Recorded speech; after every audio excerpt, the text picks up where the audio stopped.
My name is Michael Coates. I'm a former firefighter, but I'm also a former soldier. And it's the stories from the individuals within this military community that I'm desperate to document. This episode delves into Afghanistan and what it was really like for a frontline soldier. We also talk about how a robust professional individual can go from planning an attack and winning the military cross to planning his own suicide. Episode 8, Sean Jones. This is Declassified.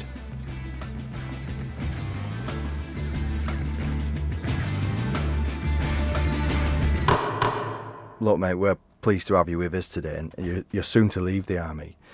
Do you reckon you're going to be proud to be a veteran when you finally go? Definitely. I loved my time in the army, and I'm not leaving necessarily by choice. I'm sort of leaving because I've got to on medical grounds. So.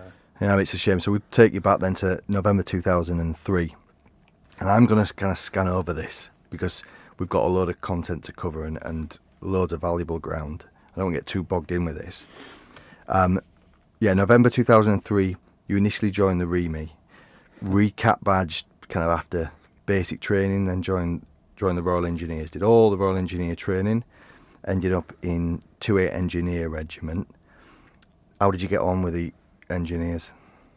The engineers are great, to be honest with you. They do a great job at what they do, but I didn't fit in too well, to be honest with you. My idea was to get the fastest way out of training to the actual army, as opposed to being in training for 6-9 months. So when I got there to my unit, I think didn't help myself sometimes, but I tried to keep my head down, but there was an element of bullying that was going on within that squadron, to be honest with you, and I was 100% a victim of that. And look, these things happen. I'm not going to. I think it's another conversation. Yeah. The old thing with bullying and initiation and all the rest of it. But like everywhere, things do happen, and you get the occasional dickhead who thinks it's relevant. Yeah. And that's what I think. Look, these things happen. You didn't really get on with a squadron, but you did deploy on Herrick 4/5 with 2A Engineer Regiment. Yeah, I did. Yeah.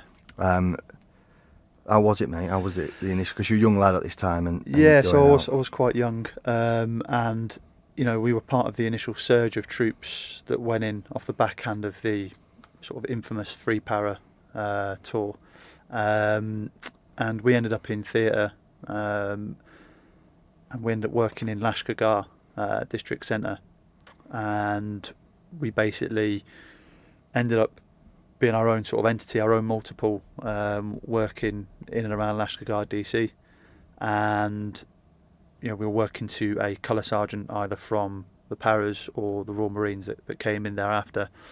So that tour, whilst wasn't hugely kinetic for us. What do you mean kinetic? In terms of contact, there wasn't huge contact. Fighting. Yeah. The tour was extreme. There was a lot of fighting on that tour. For us, we were securing the district centre, which the suicide bomb threat was huge. So we would need to keep at times a sort of iron circle around us, so to speak, so that there was no one crossing between our vehicles and stuff. What do you mean that? So can you just kind of explain what you meant there? So for example, if we'd pull up in a certain area and we were there to do a certain job, whether that's just to have a show of force to see that there is soldiers working in the district centre, or we were escorting somebody around that was assessing work that needed to be done, or psyops type stuff where they go out to take kids' books and pencils and stuff. So we would have to keep a barrier around us, and it was quite pertinent with the ID threat that the suicide bomber threat, that you'd to keep people away was the best practice, and if necessary escalate the force through verbal warnings, hand signs, and yeah. Well, so this is 2005 going into 2006. But so for those that don't know, so Royal Engineer tasks generally are things like water points of construction, certainly demolition and explosives and whatnot. Yeah. What was your role at this point then? So essentially, that when 2/8 deployed into theatre, that was the tasking for the majority of the regiment. However, there was an overspill. I wasn't at the level to know the ins and outs of why there was an excess or anything like that. But there turned out to be a number that ended up working as a sort of a multiple of 15 of us working for either the paras or the Royal Marines that came in to free up some of their infantry or Royal Marines to go to the forward locations and take the fight on. So, but still doing engineer tasks or doing No, infantry tasks? Infantry is all infantry based work. What's I didn't do one engineer task outside of that camp. Oh, really? Yeah. So no nothing. You were literally just Nothing. doing an infantry role. Yeah. So what was that then for you then? So what was you doing? So at the time, I was not long been a lance corporal, and I was basically doing top cover from a vehicle. We did foot patrols throughout the night sometimes. So it's basically I was either a 2IC of a vehicle or second in command of a vehicle, or just used as a bog standard private, or would be a private soldier in a section. Are we getting much attacks then, are we, for the suicide bombers?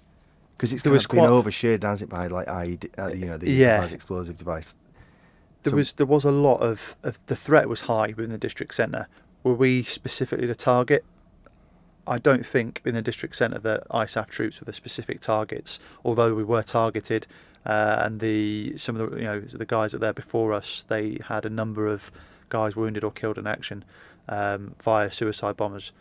But I think the government officials were more the targets within the district centre, that we just happened to be patrolling around every single day. What's like kind of your average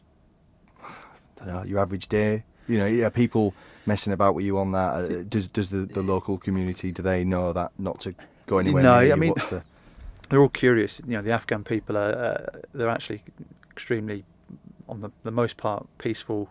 Individuals just want to get on with their lives.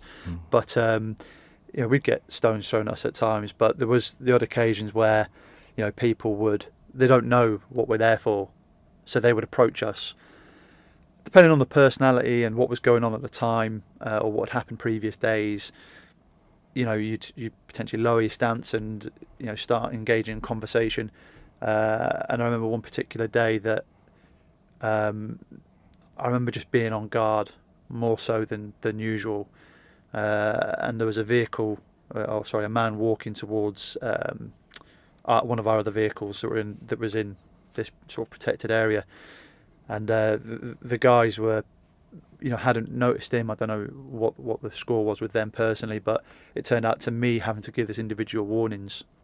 It started off sort of with hand gestures, trying to put the. How far is he away? He's probably at this point 150 metres away, but closing. Yeah. So I'm putting my hands up, trying to signal to him to stop and move on, as best as you can.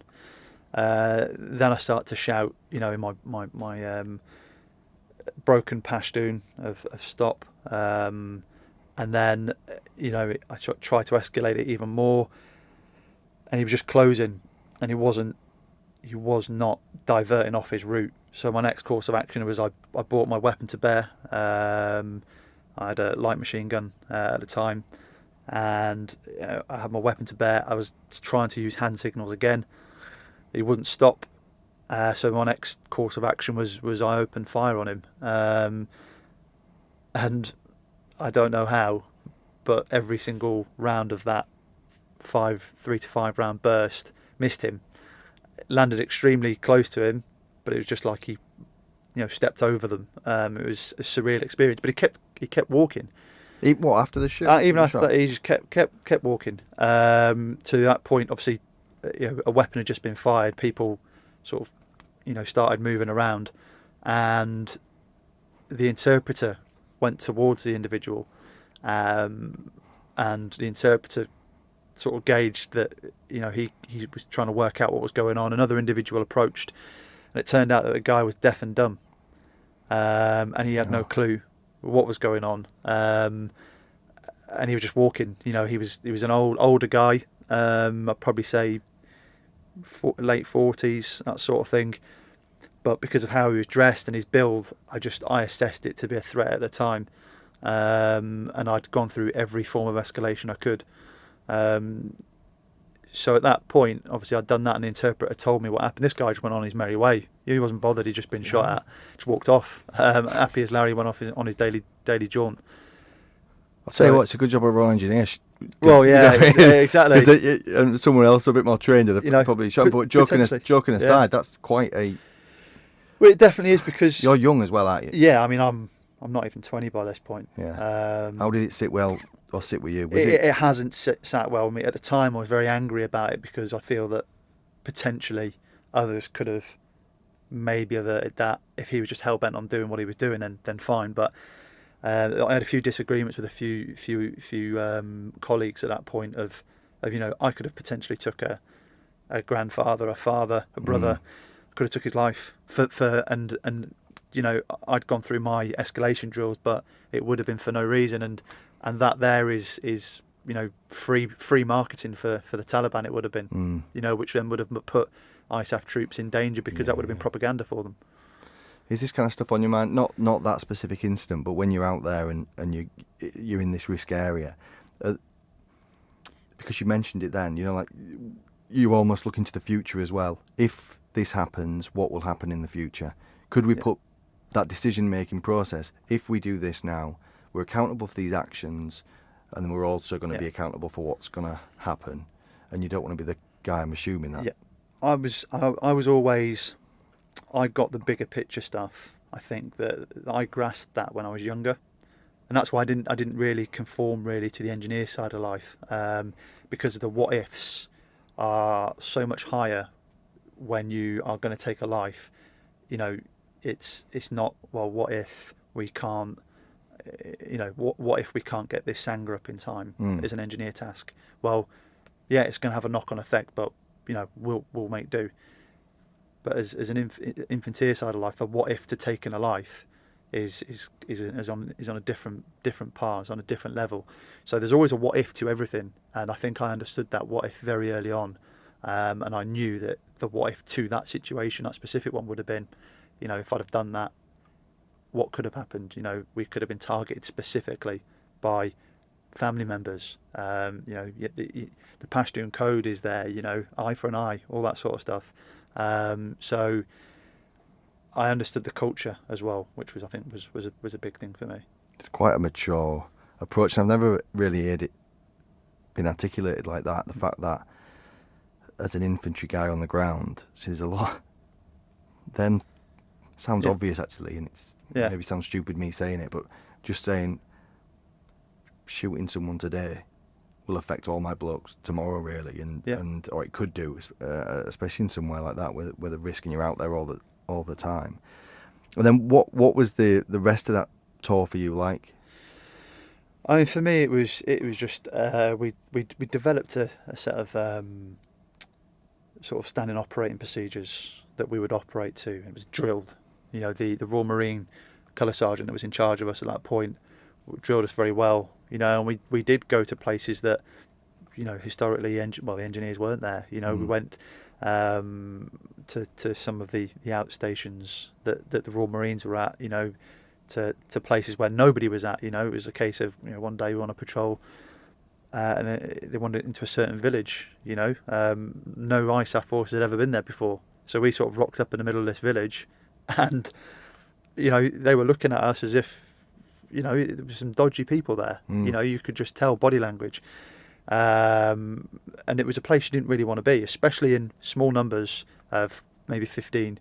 Did you enjoy it though, like the soldiering aspect? I enjoyed that aspect of it. I really did. I think that if I'd have been in an engineer role, I don't think I'd have enjoyed it as much. And I think it would have maybe changed my thought process post-tour as to what I was going to do if I'd have done a different job. So you got back 2006, kind of April time, something like that? Yeah, it was something like that, yeah. The tolls of the world, yeah. So April time 2006, then you made a decision then to do what? I started the process to transfer to the infantry. Right.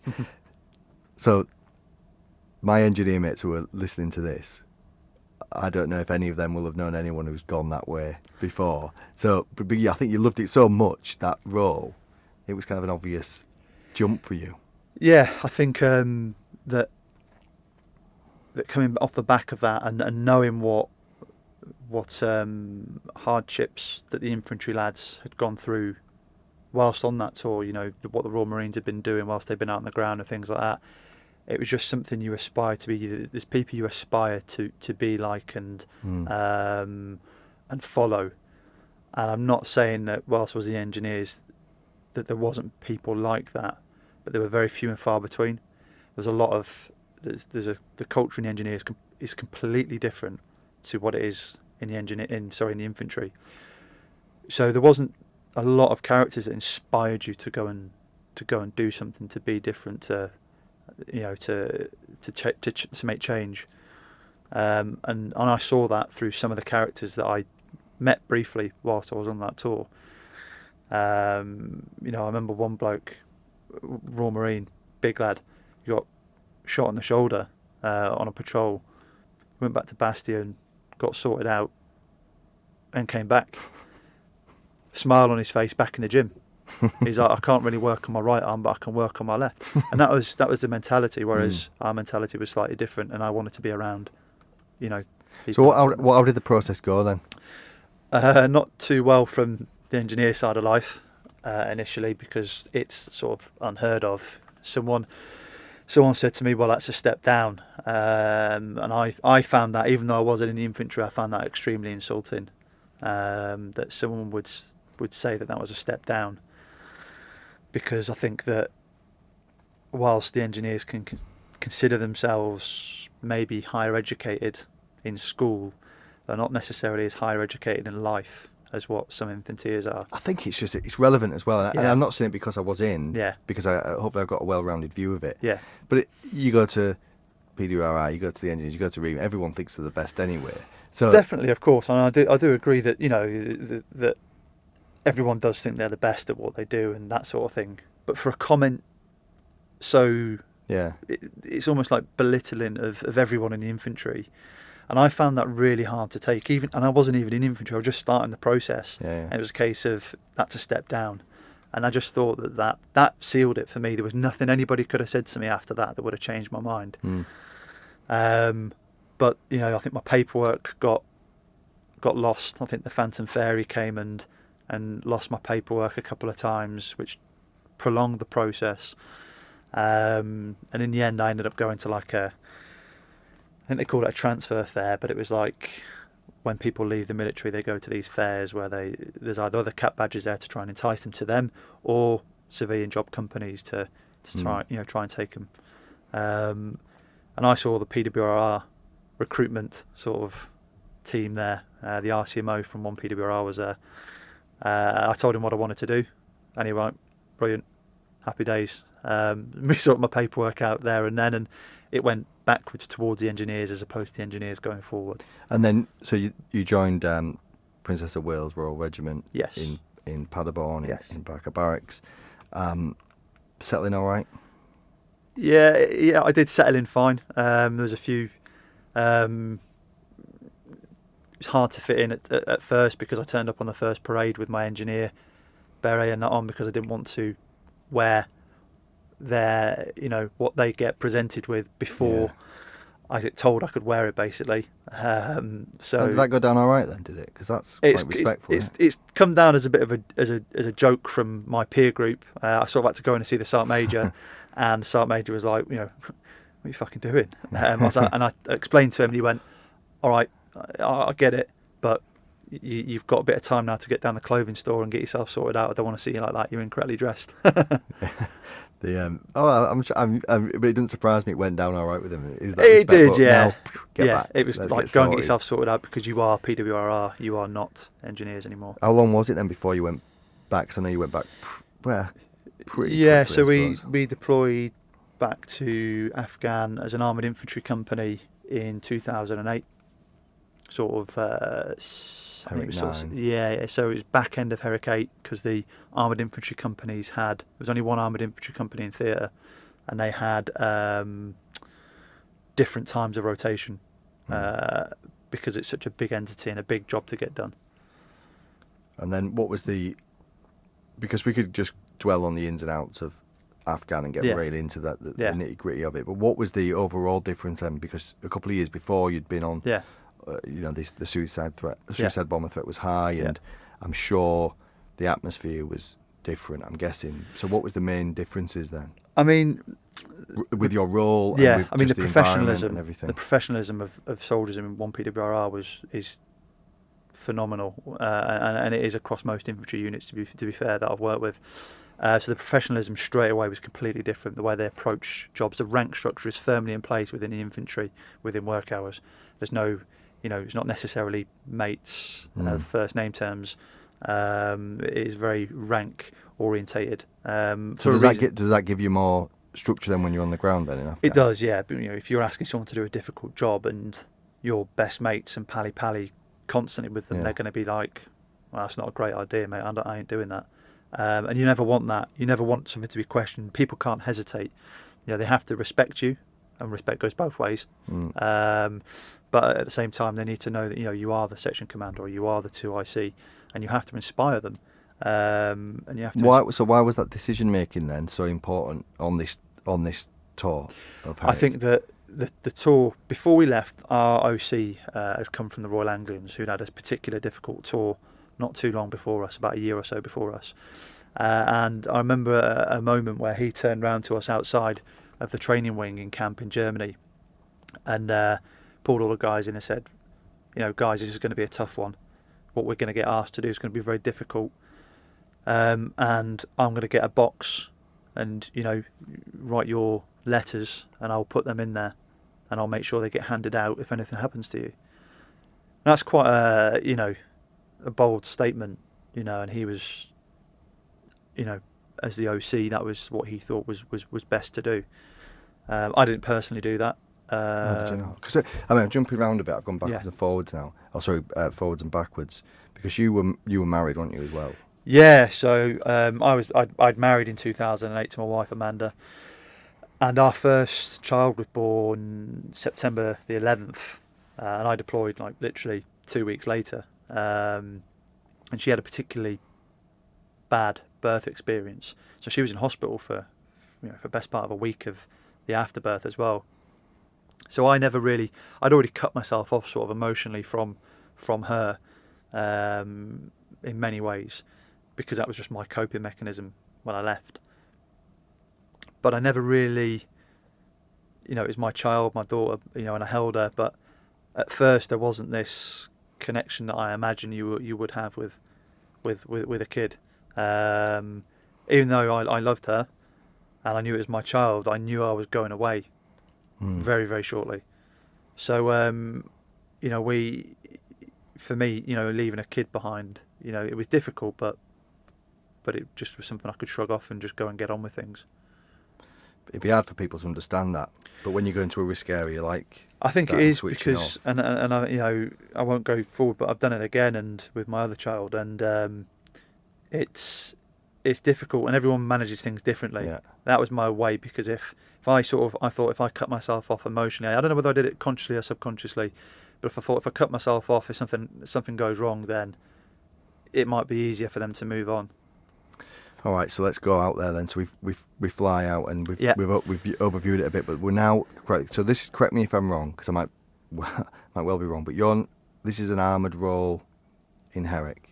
Yeah. Yeah, So we're in Warriors. Yeah, Warrior armoured fighting vehicle. Essentially tanks, really. But that's very. Sorry, I'm just playing so okay. everyone understands what we're in. Yeah. How long have they been out? So I believe we were the second tour of Afghan to be using the Warrior. The Scots were there before us. So I believe we were the second rotation of armour to go into theatre. And why was that different? What impact did that have on that conflict? The Warrior is when used correctly and utilised properly, is a fierce bit of kit. Not only can you get within as close as you want to an enemy position. It's got its main armament that will, it's got a 30mm cannon and a chain gun on it, which fires 7.62mm rounds. So the vehicle itself is a big platform, but then added to that, you've got up to 7 blokes in the back to get out the back of it and go and then close with and destroy positions, in close quarters. It's a formidable platform, to be honest with you. So if you've got 4 vehicles within a platoon, that platoon can carry out all sorts of missions and tasks. Was it plain sailing then, like that tour? Because you've got this asset really that you're driving around. Yeah. What's going on? Are they adapting? The enemy, it couldn't work out what to do with that vehicle. It was still trying to sort itself out as to how they could best affect that vehicle. They couldn't work out how it can get hit by 4, 5, 6 RPGs and still be moving forward. They couldn't work out how their smaller IEDs wouldn't really affect it too much. May break the track, but it could still move. So they were trying to adapt their tactics, which meant IEDs would get bigger and so on. So they were adapting whilst we were adapting at the same time, because we were getting used to utilising it in that ground. And on that, that terrain is just horrendous. The dust gets everywhere, which affects everything, So the ID threat, I want to get it right. I want to get this question right, because we've not really spoke about the IED threat really, especially along with armour and the infantry role. So how are they adapting? Because you're going out there doing your ops. Are you kind of, I would get the right word in here. So you like smashing into the Taliban with at times, and then how are they adapting? Because they're switched on people. They're quick. At you. They're quick. They manoeuvre well. They've got decent supply chain at times. Good Kazivac, but they would stand and fight at times. And some of the platoons I know, they would go forward into the attack. The platform, the warrior itself, would be firing them in. They'd go into a compound, hit the compound wall, or just open the door by the compound gate, so to speak, and then 6, infanteers that were, dying to get out the back and go and do their job, would then rush into do what they needed to do within the compound or outside the compound, whatever transpired that the situation was. So I think that they couldn't quite work that out for a while, of how best to, and eventually, it sort of started coming down through the chain that we needed to only utilise the vehicles for Kazivac and or road moves, which to me signalled that they were trying to say that we were ruining the farmers' fields. Well, lads, were the warriors getting hit? Yeah, my vehicle was hit. I was outside clearing a route from a job we'd just done. We're going through a dry riverbed, sort of up a slope. We'd already been across it in the morning. We missed an IED, essentially. It doesn't matter how you spin it, we missed it, as in the 3 guys on the ground. The vehicle hit it. I was about 10 metres in front of the vehicle, and I got hit with shrapnel from that vehicle. Whereabouts? My arse, top of my leg. The old Forrest Gump sort of joke is used quite a bit, but it sort of dazed me quite a bit. There was a lot of dust around. I was conscious that the 2 guys I had out with me were really new blokes. They literally left Catterick, got their desert kit, and deployed to Afghan to B company, to our company. So I was conscious about them. I was lying in the dust. I didn't know I was injured. Was you down? Yeah, I was down. I didn't know I was hurt. I was sort of dazed. My ears were ringing. Shortness of breath. It took the wind out of me. And I looked up as the dust was clearing slightly. I looked at one of the lads, Tom, and he's sort of a bit dazed himself, but he's like, Corporal, you all right? And I was like, well, I think so. At the corner of my eye, I seen like a shadow run, and initially, I thought that there could be some form of follow up from the enemy. very quickly I realised that it was the other guy that was out on the ground who just scarpered from his position, through, scared, fear, whatever it may be, initial panic reaction. And the dust started to clear a bit more, and I could hear screaming or shouting, and my mate who was the driver was sat there, and I knew it was on fire. The turret, he said something along the lines of that. I don't know his exact line, but I heard fire, and the way he was sort of moving and wriggling, just it said that he was on fire. And he sort of sat there, and to me, I was in and out of it, to be honest with you, and I was sort of thinking, why isn't he getting out? And actually, it transpired that he couldn't engage the vehicle's brake system properly, and we were on a hill, so he held that vehicle on a foot brake, so it didn't roll back because he knew there was people in the back of the vehicle. And he didn't want it to roll off anywhere, so he held that vehicle on a foot brake until the commander got out of the vehicle, put him out, used a fire extinguisher in there. And so the guy's on fire? Yeah, so he wasn't consumed in fire. It was his lower legs. He wasn't consumed full body, but he had correct PPE on, his correct equipment on for driving. So it was sort of almost like flash burns. His legs weren't deep. The burns weren't. It transpired they weren't. He got Casevac all the same as me. So play it down though. I mean, like, this guy's essentially putting his foot on the brake, knowing that he could have jumped, but the lad's in the back where he's going, I need to put this... He is a legend. To me, that there is just selfless commitment. That right there. He knew there was people in the back. And how long have you been out for at that time? We'd only been there for 6 weeks, something along the lines of that. Yeah, we hadn't been there for long. We'd taken a casualty from an IED strike the week before.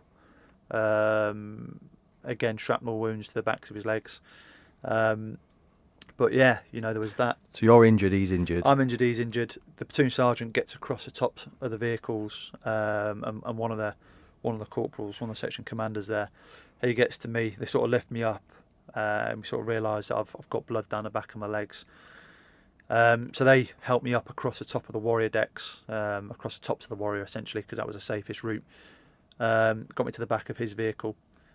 He started to treat me, and my friend Chicken, who was a guy that got burned, got us to the back of the vehicle. And obviously, whilst this has happened, other chain of events have started to go on. The company sergeant major is now, aware that there's casualties, aware one of the vehicles has been hit, and he's en route to come and get us, basically. Sergeant major is?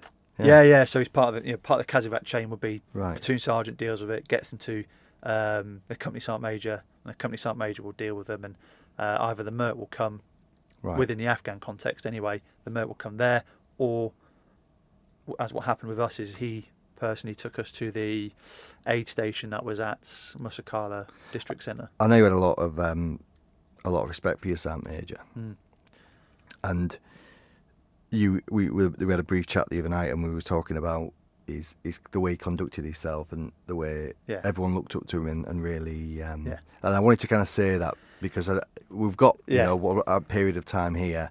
I don't want to detract from the fact that these had some unbelievable blokes around you as well. And Ben Kelly, he's the epitome that you want to be. Everyone in any job says find that man that you respect and that you want to be, and try and emulate what he's doing. And it doesn't matter. I don't think there'd be anyone, if you said Ben Kelly's name, that wouldn't want to sort of emulate how he's been. His knowledge of the infantry, his knowledge is just unreal. And he's cared for his lads, and he got you back. You then flew. So initially you got treated, didn't you? So initially got treated in Camp Bastion. There was an operation in Camp Bastion. Initial operation. It was either one or two. It was a bit hazy because I was drugged up. So one or two operations there, and then I was flown back to Selly Oak a day later. Tell me how that was. How was the reception at Selly Oak? First thing I sort of noticed was there was a lot of ambulances. There was a big turnaround of casualties at that point in Afghan. So there was a lot of ambulances turning up to the hospital. It was almost like a convoy of ambulances, really. I got there and I was put on a mixed ward. So the sort of first people I see is, oh, these don't look like military people to me, and I was a bit, What do you mean? you could tell they were civvies. Yeah. You could just tell they were civvies, and I wasn't. I'd gone to sleep in Afghan almost, so to speak, and woke up in Selyoak, and it's a big change to take, culturally, smells, sensations, all that sort of stuff. So I'm sort of sat there, with my family there, and I'm thinking, this has all gone pretty quick. This has, and I just didn't want to talk to anyone outside of my family, really. So I wanted to keep the curtains closed and all this. And What was the guys who were in the room with? What were they like? What were they? What's the word? How were they responding to you? What was the reception they were giving you? Was it in a hero's welcome? Or no, they thought I was. I think they thought I was a bit ignorant and arrogant, because I would keep the curtains closed. Forces Did they know personnel. you was just... No, I don't know whether they knew I okay. was or not. I wasn't in uniform, so Yeah. I don't know whether they knew the rules for us. Military personnel, when they're in hospital, they get extra rations, double rations. They get a welfare system that's that they supplement the NHS with. So everything was free for me, free TV, free internet, all that sort of stuff. They had to pay, so they couldn't really understand that, and they were like, questioning, well, why is he getting that? Why is this? Why is that? And I just wanted to turn around and just, shut up. But you don't want to do you realise what's just happened type routine. So it's kind of hard to get into, but at the same time, it's hard for them to see that because they don't know who I am. They just know I've got loads of visitors. He's just turned up, and he's getting all this attention, which I was. And depending on the way you look at that, it's right or wrong. You could look at it from another side point and be like, well, why do soldiers get a bit of extra care? There will be people that look at it like that, and I understand that point of view. I mean, but you did get exceptional care, and you ended up back in Germany not too long after. No, it was about a week. Oh, right, okay. A week or so. About a week later, I ended up back in Germany, and I ended up getting put on sick at home was the phrase. Talk to me about before we go there. Talk to me about when you got back, because we've just spoke for a while then. But your first child was born when you... Yeah, so my first child was born September the 11th, and obviously I saw her for a period, and then I deployed. And then, I'm in the hospital in Selyoak, and I'm sort of got this baby. And I'm sort of looking at this baby that's mine, and I had all my family around me as well, but I didn't want to be there. I wanted to be back in Afghan. So I'm sort of looking at my daughter, and it's difficult because, everyone's trying to carry on as normal as they can do with me and be normal with me. And part of that normality is, here's your child. Yeah. And, me and my wife never really spoke too much about this specifics of this. But, there wasn't a massive bond there with me and my daughter Darcy at that time. So it was difficult for me to come out of, a theatre of war to being sat in a hospital bed, not being able to move properly with a baby.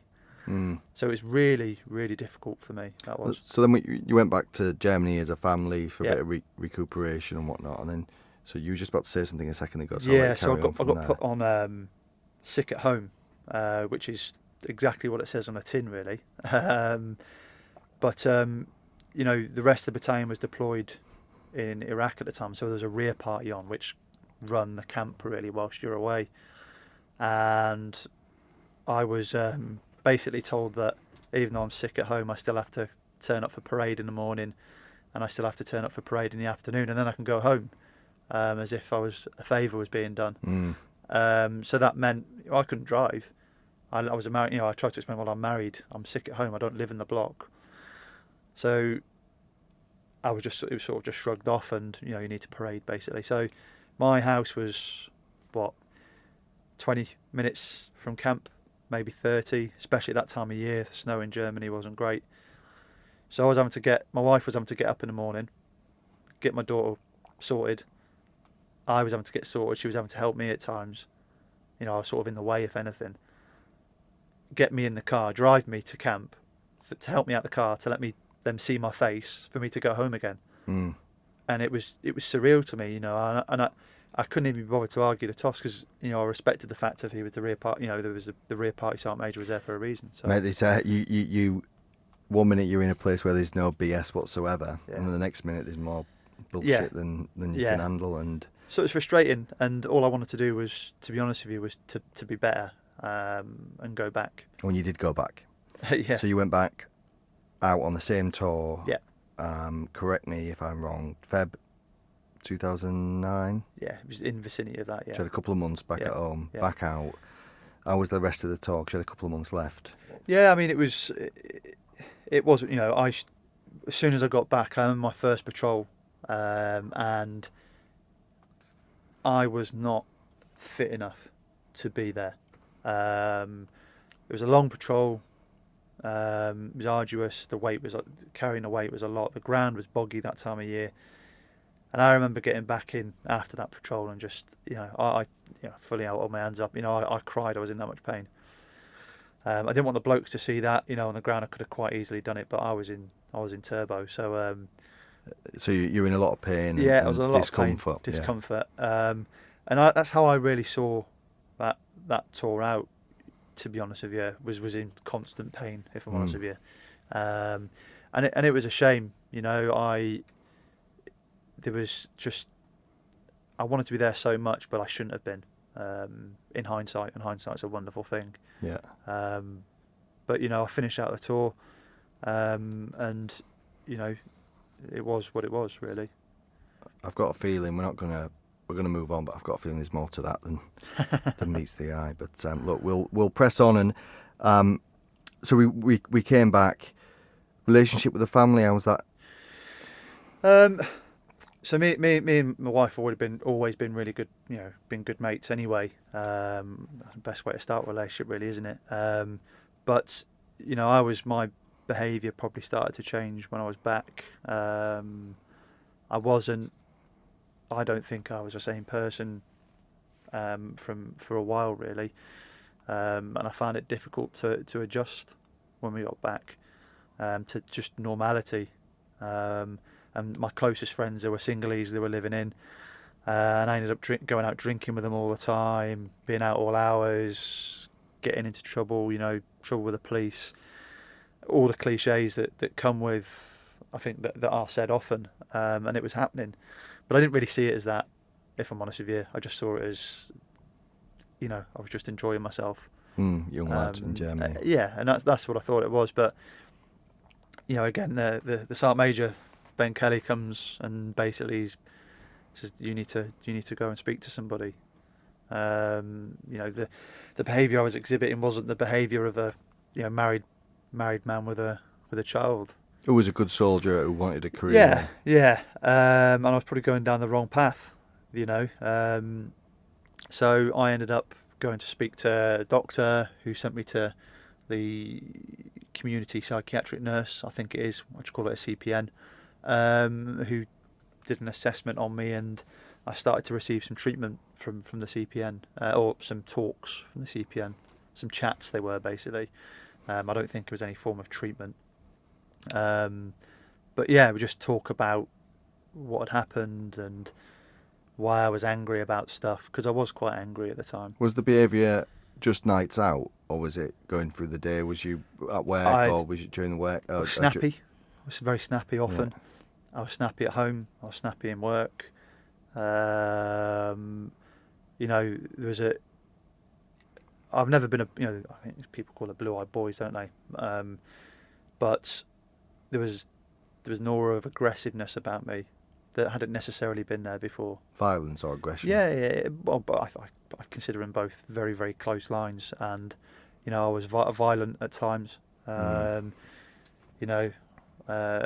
woke up. There was things that went on within my relationship, which it's not fair of me to speak about them in detail, really. Yeah, sure. But there was, I hold my hands up. There was violence in my relationship.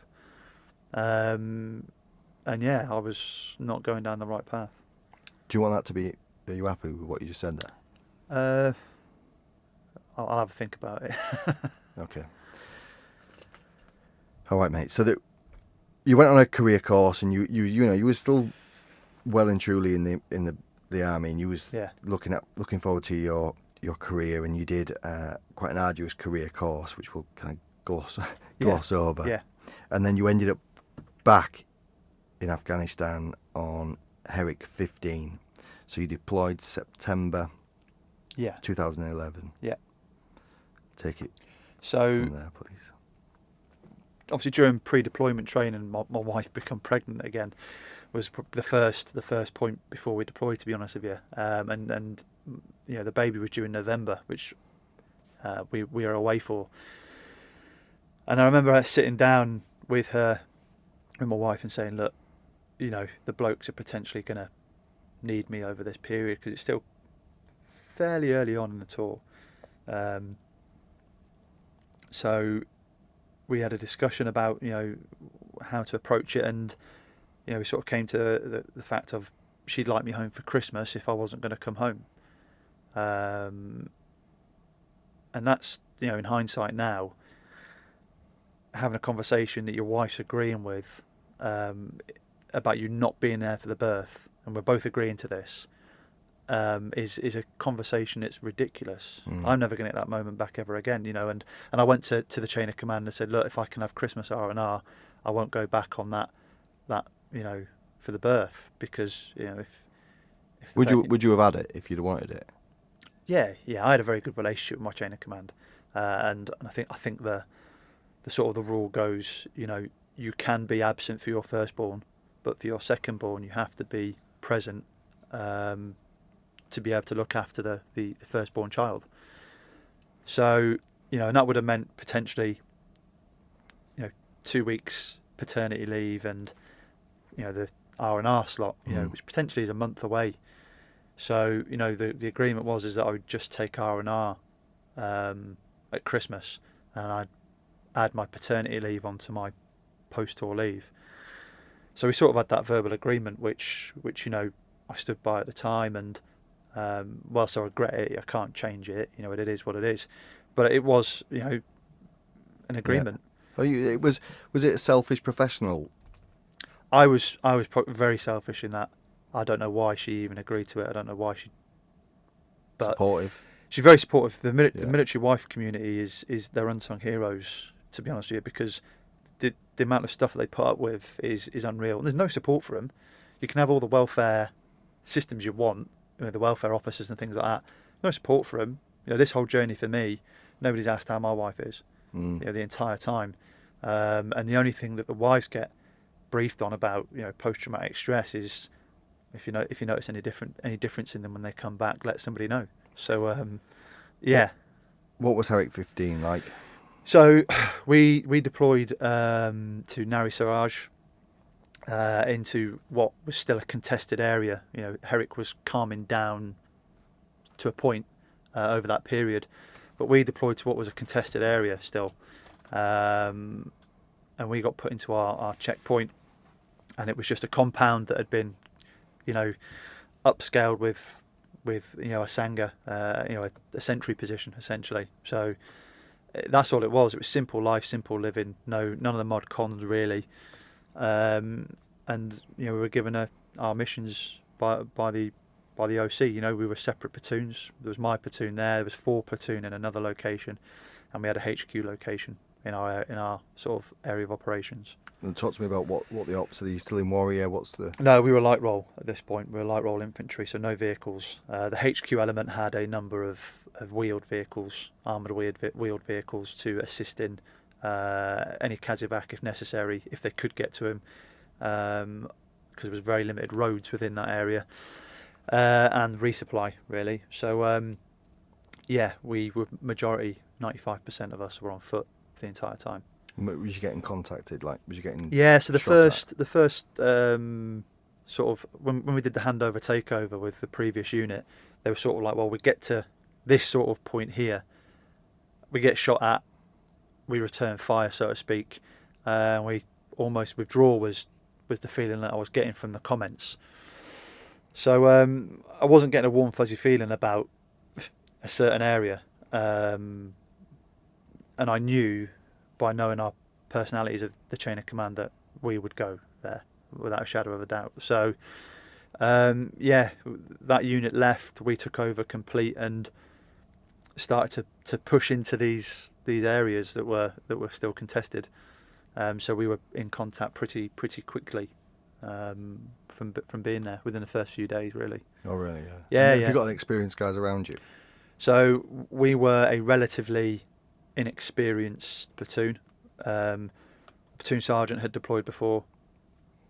I'd deployed before. The other section commander had deployed before. I think it was 2 privates. So 5 of us, I think it was 5 out of the platoon of roughly 25, 26 had deployed before. So fairly inexperienced, but you got there quick, didn't you? The guys you led really well, and the guys around you, the senior guys, really led and got the junior guys up to speed. And there was one. I'm not going to dumb down that talk, but there's one operation called Operation Archer that I want you to talk about, and I want you to just So just go for it. These op archers, as they were called, essentially advanced to contact, really. And within the theatre of Afghanistan, we were stopping from just annihilating places. Just getting into a massive scrap and bringing in fast air and all this sort of side of life. We wanted to secure the population and make them feel safe. And you don't do that by shooting everywhere. So Op Arch was designed for a number of men, so in our case it was 11 or 12, it was a small grouping, to go into a contested area called Kunjak and spike contact with the enemy so we could have a precision strike on them from either a drone that was stood off or an Apache attack helicopter that was set off from sight and sound. We'd fix the location and there'd be a precision strike causing no collateral damage. So that's the idea behind it.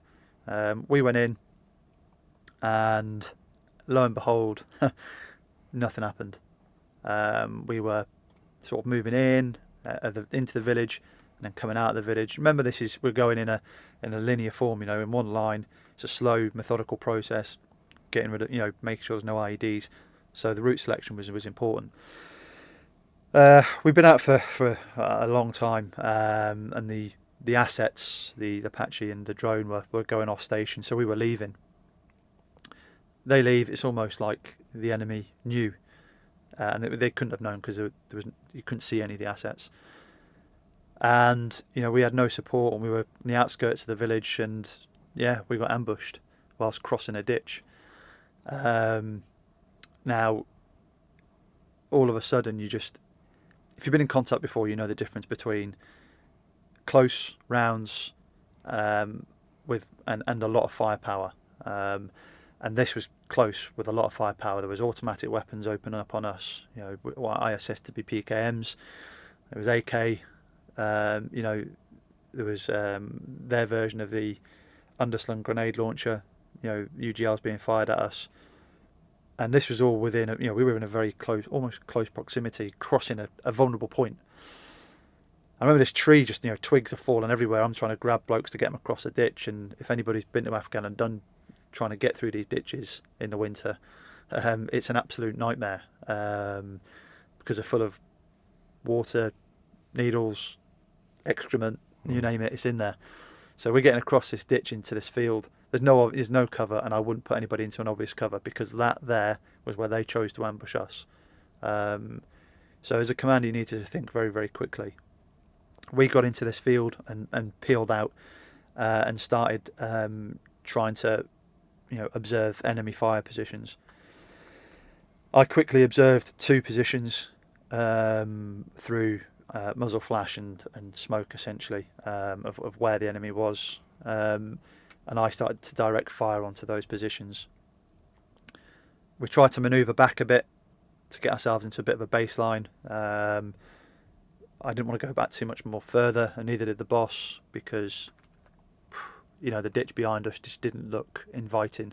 I guarantee there was an IED in there. So we continued to engage the positions. I leopard crawled across to the boss, basically turned around to him and said, I can identify these positions. We're not inside the village. there's little chance of collateral damage here. Let's take these positions. He had a pregnant pause there and was like, all right, what do you want to do? And my idea was, I wanted to do you'd probably call it traditional right flanking assault, which isn't necessarily what happens in a theatre like Afghanistan, but the ground laid itself to that. It was the only way I could have gone, really. And he was like, right, okay, I'm happy with that. What do you need from me, essentially? I briefed him, briefed the guys that were left, and of what I wanted from them. So when you say right flank, you mean moving to the right? Yeah, so my plan was to manoeuvre a number of us round to a flank to basically come in at a right angle to assault the positions. Yeah. So yeah, I picked the blokes. One of the blokes that I wanted to come with me was absolutely chinned, so he's like, I can't do it. And I respected him for that because I needed blokes that can do it. Got across the ditch. I chose, 3 of the blokes, 1 rifleman, 1 guy with a light machine gun, and 1 guy with a rifle that had a UGL attached to it. Briefed them on what was going to happen. Dropped off the LMG gunner to fire me in as much as he could, and the other rifleman with the UGL to suppress a 3rd position that I now just identified. Put them in position, called for rapid fire from the rest of the guys that left behind.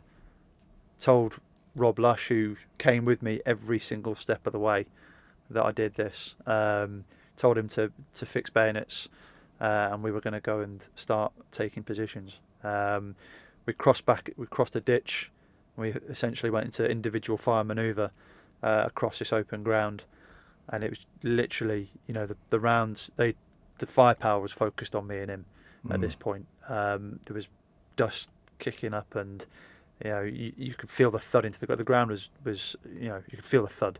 You could hear the coming across the top of your head. If anybody's had a close shave with a bullet, they know when it's close, and he's fucking close. So me and him were moving across this ground. We get towards where the position is. I was like, right, I briefed him what we're going to do there, and then I'm going to take this grenade. I said I'm going to post this grenade, and we're going to go and clear through this position. And I don't know what it was. It was a mixture of whatever the emotion was. Is that I knew that I'd been through that area days before, and I knew there was people around there, milling around, kids near that area, and there was just something inside me that was like, to not go as noisy as it was. But the about to go. Taliban were in that position. They'd been there. Yeah, they were firing. That was where they were firing at you. Seconds before. Seconds before. Yeah. And I was just like, I can't. It's like an alleyway, like right next to an alleyway, and I thought I can't throw a grenade in there. I knew there was a doorway there. I just didn't want to hurt anybody. So grenade went away. I said to Rob, I was like, mate, we're going to go in. I said, no grenades. So we're just going to go in there. So I was like, I'll go first. I went, when I drop, you follow me. I said, but just get in there and start firing when I drop. And he was like, okay. So I just put a fresh mag on, got into this alleyway. I was just firing single shot into this alleyway. I dropped down to a knee. Rob came in and took over the firing into that alleyway. The guy had literally, like seconds before, the brass was still on the floor, where he'd been, was withdrawing and extracting.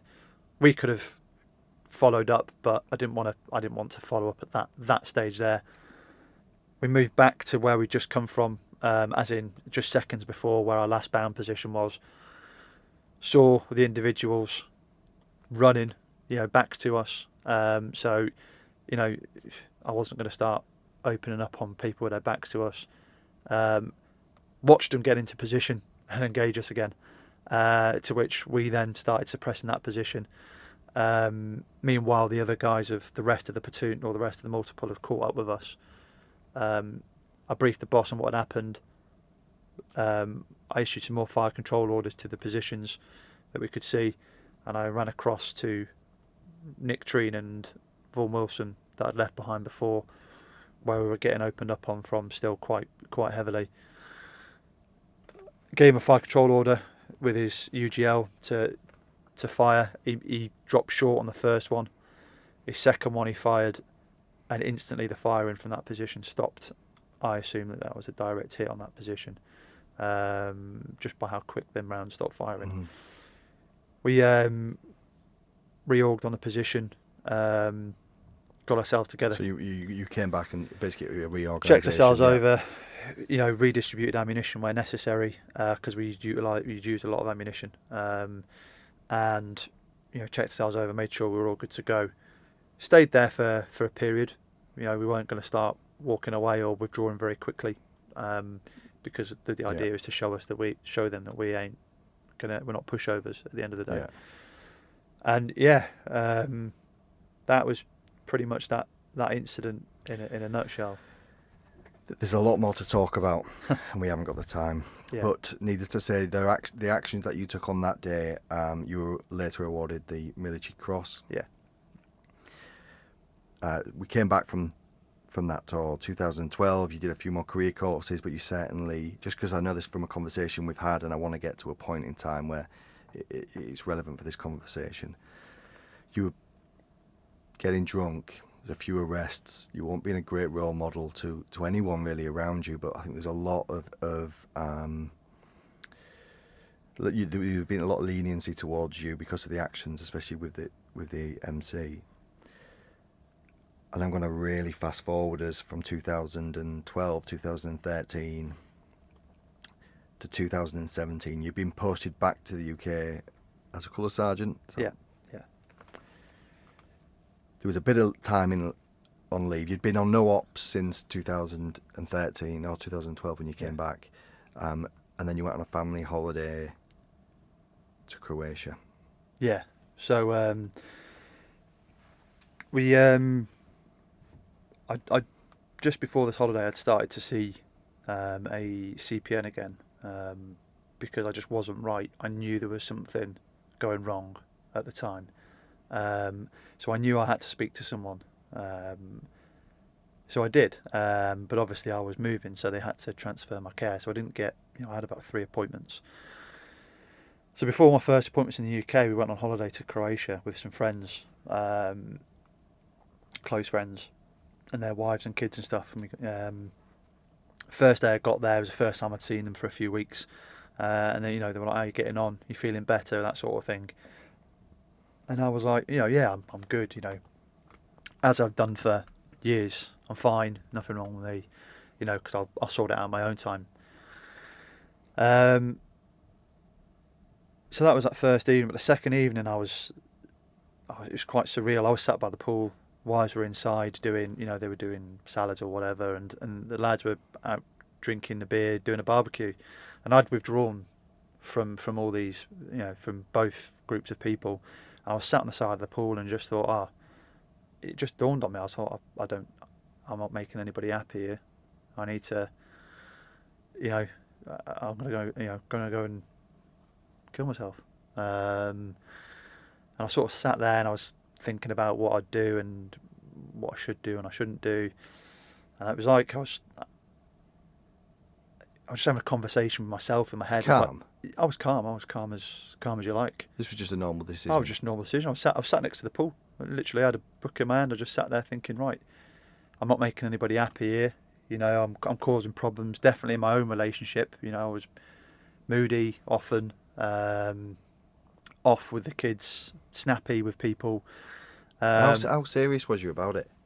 Oh, 100%. This was a decision that was going to happen? Yeah, it was going to happen. And the only reason I decided not to do it was on the holiday, was because I didn't want people's lasting impression, or I didn't want to ruin their holiday, essentially. And that was genuinely it. And I ruined that holiday probably with how I was. If it's not even probably, I definitely did, because I was so moody. I just caused a division between my family and the other 3 families, to the point of it was a struggle for my wife. Amanda, Yeah. She really struggled because she was like, she didn't understand. She didn't know any of this. She didn't know what I was thinking or anything like that. She just thought I was being moody. So we actually, on that holiday, split up. She was like, "I can't do this anymore."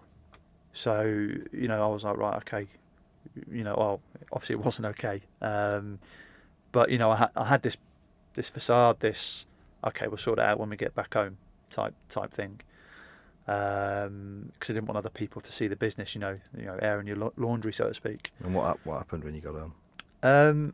So, you know, we went home, and I sort of was just going further downhill. I had my first appointment with a doctor back in the UK, and the doctor she showed massive amounts of concern straight away from whatever answers I'd given her, and I was quite, you know, truthful with her, to be honest with you. I told her exactly what was going on, and that I've been struggling. It was like just something in me. Was you always suicidal? No. Literally, just on that holiday, I just sat there and went, "No, it's probably best for everyone that I'm not around." Did the memory carry on during? Did the thought carry on during the holiday? Yeah. It wasn't not there. It was just something clicked to me and went, right, this is the best course of action for everyone. Yeah. And I was quite cold about it. And this is what the doctor was extremely worried about. She was like, you're serious. You know, it wasn't a threat. It was like, I've accepted this. Yeah, it wasn't an attention thing. No, I was like, I'm going to do this. But she asked me some very specific questions, and she's like, because after I told her, it was like a weight had been lifted, and she's like, look, we're going to get you in with the psychiatrist. We're going to do this. We're going to do that. She had a plan with me. She set it up, and she was like, this is what we'll do. So it gave me a bit of a warm fuzzy feeling. So I turned around to her and said, look, I promise you, I'm not suicidal now. I'm not going to do this. I'm not going to do that. So she was like, right, okay. She said, but you know, these are the numbers you need to call if you feel bad. But in the back of my mind, I was just like, you know, it was just a case of I was just going through the motions. You know, at home I was going through my life insurance policies, my packs, you know, to see how my family would be. You were still so there was feeling towards your kids and everything else. You knew you had to look after them as well. Oh yeah. Yeah. I knew that you know, the decision you were making was going to impact someone else. Yeah, you know, I knew that I'd have to leave them sorted, stable, and the only stability I could have left them was financially. So yeah, this went on for a few weeks, and I ended up having to go to see psychologists and that, and it was in London. You know, it was like a 4-hour round trip. You know, that's without the appointment in the middle. It was ridiculous. You know, I was going there really worried about what was going to happen, speaking about upsetting things, and being worse off going home. So, you know, I was in, you know, disarray at points. So I got home from my appointments, and I wouldn't, you know, I'd just be a shell, really. You know, I try and say that I was okay, but I wasn't. And I'm going downhill really quickly at this point. Like, I didn't know anything. I didn't know what was going on. All I knew was that I needed to make sure that they were. Did you try and do it again then? Did you plan it again? So yeah, I planned it again. I went out and recce'd where I would go and do everything, and you know, made sure that was the right place to do it. And one night I left with the intention of not coming back. Said I was going to the shop. I think we needed something like butter and something. But you know, I went to the shop went out with the intention of getting what I required, and that was it. Somewhere along the line, just something just clicked with me, and I ended up on the beach because I live next to the beach in Hythe. And I ended up sat on the beach. It was a surreal moment. Just everything. My senses just heightened. My sound, I could just hear everything so clearly. You know, my ears have had it, so that was quite a strange one. You know, the rain was starting to come and it was cold.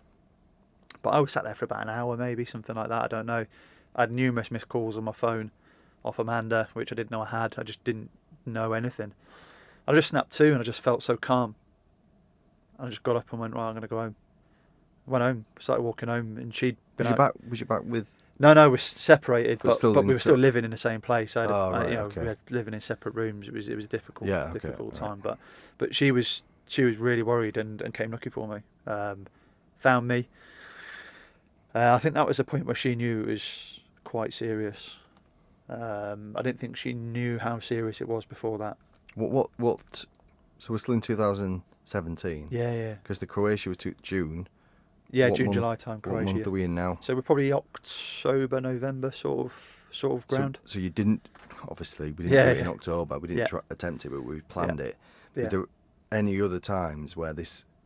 Yeah, there was a second time in December. My wife, or Amanda, she'd gone weekend with friends, and I obviously had the kids. And I dropped the kids off at school in the morning. I just got this overwhelming thing. It was like I had a split personality. It was like the old cartoon thing: devil on one shoulder, angel on the other. One's going, do it. Just end it now. The other one's going, no, look, you can't do this. Get a grip of yourself. And I look back on it now, and it's such a surreal moment. But I ended up having this massive, just emotional blackout. I was in my kitchen. And, it was going to be in the house, and I just ended up blacking out on the floor. I remember like being so upset, and I was screaming that I'm not going to do it, and just Blacked out. Yeah, Physically blacked out. Just physically blacked out on the floor. I woke up not too long later. I don't even think it would have been a minute. I'm talking about 30 seconds, maybe something like that. I don't think it was that long. Woke up and, that was difficult. But again, it was like just a weight had been lifted off my shoulders briefly. I could breathe properly again. So so when you woke up, you wasn't suicidal? No. It was just like, God, that's done type thing. You'd stopped drinking for a little bit, and you kind of January 2018, you went on a you had a bit of a binge. Yeah. So me and Amanda had been getting on really well. Had a really good Christmas. Weren't back together, but we hadn't really told anybody we split up really. We had a really good Christmas. I just bought a house with the intention of securing them so they could go and live in it. So there's this undertone of I'm still going to do this. At that point, we were getting on well, but I think it was there. Yeah. It was still there. It wasn't eating away at me as much as before, Okay. but I was on medication. Ah, okay. I'd been medicated at this point. I always had a thing with the doctor where I said, look, I do not want to be medicated, but if there's a difference between when you tell me I'm going to be medicated. If you're telling me, that's different, and I'll take the professional's opinion. So I was medicated at some point in October, November time. So we had a good Christmas. Bought a house, and me and Amanda went out for some food. First time I had a proper drink for a while. Well, drank for a while, and I just didn't stop drinking. Like I just drank myself into absolute oblivion, and got into a fight essentially. Don't know who started it, but the way it was potentially me. I don't know. Do you remember it? No, I do. I remember about 10:30. Remember it clear as day. Post that time, I remember nothing. And this was a common thing with me. I drink so much that I wouldn't remember after a certain time. And yourself, being out in Germany, places are open till 6 a.m. So if I remember concrete 10, 11 o'clock at night, there's another 7 hours missing. That's quite worrying. Now sitting here saying it's quite worrying. Yeah. But at the time, I wasn't thinking like that. So I got my jaw broken on one side, got my mouth half wide shut, and had a disagreement with my dad about it. And we drove back down to our place in Hythe because we still had all our furniture down there, and I took the kids to their first day back in school the next day. Knew I had a doctor's appointment booked anyway, pre-Christmas. It was the first day back for people, and I just said to the doctor, "Nah, I'm not safe. I'm gonna do it." And the doctor was like, "Right, we need to sort you out." So that afternoon, I was in a psychiatric ward in Peterborough. How long was you in there for? just over 2 weeks, I think it was. What was that like? If ever you need a sobering place, there's some not well people out there. And after I've been in there for a few days, you know, you're not allowed a phone charger, you know, you're not allowed nothing that you could hurt yourself with, you know, there's no shower curtains, there's nothing like that. Someone's watching you constantly. My medication was changed. I sort of was starting to balance out, and you know, there's some really ill people in there, you know, young females and things like that that were just, you know, it is a culture shock, and I thought I need to sort myself out. Was there anything? Was there anyone that was bad? Yeah, I mean, there was a young girl I met. She was only 16, and I couldn't understand why she was in there because it was an adult ward. And the reason she was in there is because the kids' wards, which are up to 16 or up to 18, were full. And she'd come from a kids school, you know, troubled kids place, down in Devon, and there's numerous hospitals between here and there, but there was no room. That's shocking or staggering. But she would, you know, had eating disorders and all sorts, and she, you know, bad childhood. And she'd go and smash her head off a corner of a brick wall until she opened it up. Like, she just wanted to go. And I said to her, what happens when you're 18 and they release you from care? She said, I've already planned it out. You know, I'm going to go and kill myself as soon as I walk out the door. And that just, to me, I was like, fuck. And that, to me, was a really sobering moment. And not that I haven't looked back since, because it's the wrong terminology, but the principle, you know, I have looked back. And at that point, I accepted I wasn't well. And I've just gone up ever since, improved as a person, which is brilliant. There's we could talk all day, mate, and this is by far the longest one we've done, but I think it was really relevant that we've done what we've done today. And again, there's bits missing, and there's medication and therapy, and there's a combination of the two, and there's awareness of yourself and acceptance and all those other things. And I just want to ask you one question, and then we'll finish. And so if and hopefully you appreciate why I'm asking you this. And if your PTSD returns again, and if you do start feeling suicidal again, and if that feeling comes back, I want you to give me now some advice, or give yourself some advice and some guidance, almost for your future self. It's really to not keep this side of life in. There's things that need to be spoken about for people at different levels, so you've got to speak to someone. Now, initially, if I've got a close friend or my wife, I'll speak to them, but there's professionals there, and the professionals help. They've helped me so much, but the biggest thing is that you have to go and ask for that help. It's not going to come to you, and that's what I didn't realise. You've got to go and ask for it, accept it, and ask for the help, and they will help you. And it's as simple as that, really. There's nothing else I will gloss over it with. Talk to somebody, and then talk to a professional. Always make sure that you speak to a professional, because as much as I've promoted for people to come and speak to me if they want to be a shoulder to cry on, whatever it needs to be, I'm happy to talk to people. But I always tell them, you must go and speak to a professional as well. We'll put some show notes in, and I'll get it out on social media, some helplines and bits and pieces. But mate, thanks so much, and we will leave it there.